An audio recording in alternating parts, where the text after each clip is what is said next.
Now, in this video, I want to very quickly do a review of everything that we've learned inside of this application. All right? So let's get to it. We first began by talking about the difference between functional components and class-based components. I hope you remember that I said that with class-based components, it's generally easier to organize our code. Now, the reason for that is that if you start to look at this index.js file, it becomes pretty easy to understand what's going on at first glance. So we can open up this file and then instantly see that we have a class called app. It has states, it has a component didMount method, and it has some optional methods here to decide what content to render. But if you open up our hemisphere display component, understanding what's going on inside of here is a little challenging when you first open it up. Am I right? So you see something here called hemisphere config at the top, and I don't know about you, but I go like, wait, what hemisphere config? What's this thing? But on the other hand, if we would have a couple of helper functions inside this file, it would be a little bit more confusing for us to decide which one is our component. As you can see here, it seems a little challenging to decide what's going on. Okay, so I had to scroll all the way down to the bottom of the file to finally see the component inside of here. And if we wanted to, we could definitely take that component out and move it up to the top like so.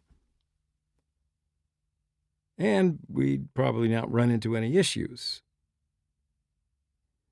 So we could put the functional component at the top, but you're going to find that in a lot of standards, people generally want to put the config objects and the helper functions at the top and then the functional components at the bottom.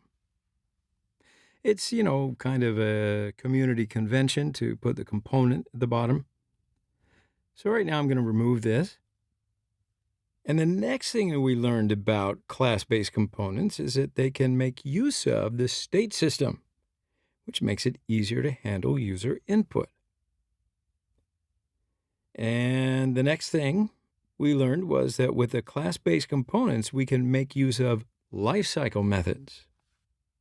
We then spoke about some big rules of class-based components. So we said that we have to define a render method that's going to return some JSX. And right here, we've got the render method, and we return some JSX. Now, we are going to learn more about state, and right now, we can only use the state with class-based components, even though technically there are some exceptions to this rule. And then hopefully you learned that state is going to be a JavaScript object that's going to contain some amount of data that is relevant to a very particular component like this. All right, so next up, we had to initialize our state when our component was created. We first did that by using the constructor function. But then as we saw later on the constructor function, it wasn't really necessary for initializing our state, and that we can actually initialize the state as an instance property, as you see right here. So even though we're not defining constructor here, Babel gets it and puts it inside the constructor instead of making us do it. So actually, the constructor is going to exist anyway, so why not put it to good use? Then finally, we learned an important thing, that the only way to update our states is by calling the setState function. And then we saw an example of that inside of our getCurrentPosition callback right here.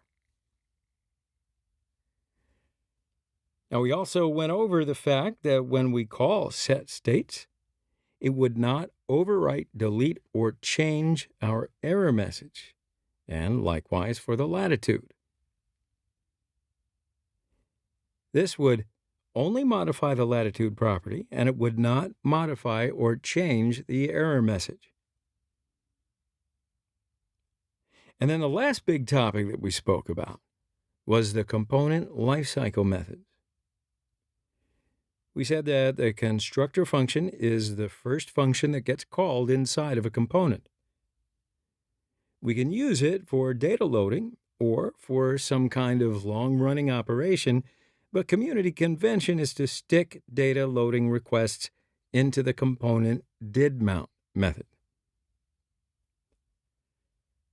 The component didMount lifecycle method gets called exactly one time when our content first shows up on the screen. And then after that, anytime that the component gets updated by calling setState, the component didUpdate lifecycle method will be called. So we make use of that lifecycle method anytime that we need to fetch data or redo something every time that a component gets updated.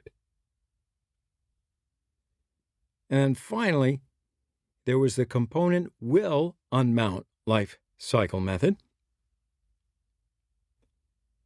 We said that it's essentially used for doing cleanup. There's not a whole lot of other uses for it besides that.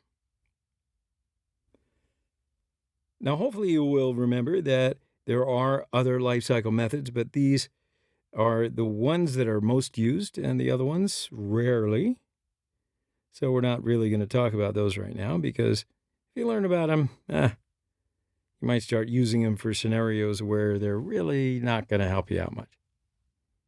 So it's much better to get used to the lifecycle methods that we have right here.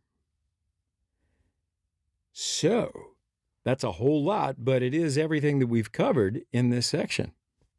So, hey, good job. You're sticking with it. We got more to get to, so why don't you take a break right here, have some rest even, and I'm going to meet you in the next section.